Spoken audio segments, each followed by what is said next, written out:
मैं as a कलाकार काम किया है, लेकिन मैं हूँ ये।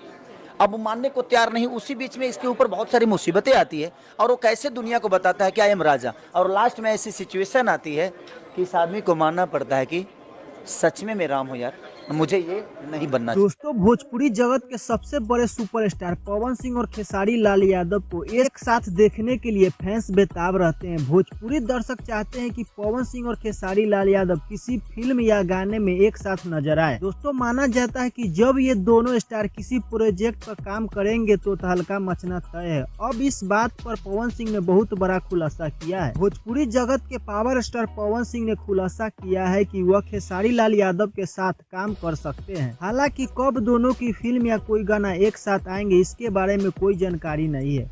हाँ, उन्होंने ये जरूर कहा है कि मैं और खेसारी लाल यादव भविष्य में एक साथ जरूर काम करेंगे। दरअसल पवन सिंह ने ये बात एक शो के दौरान कही है, जब उनसे एक एंकर ने सवाल किया कि क्या खेसारी लाल यादव के साथ आपकी कोई फिल्म आ सकती है। दोस्तों, इस पर पवन सिंह का यह जवाब बता दें कि खेसारी लाल यादव और पवन सिंह के एक साथ करीब 10 साल पहले भोजपुरी फिल्म प्रतिज्ञा 2 में नजर आए थे। इसके बाद ये दोनों स्टार ने एक साथ काम नहीं किया है।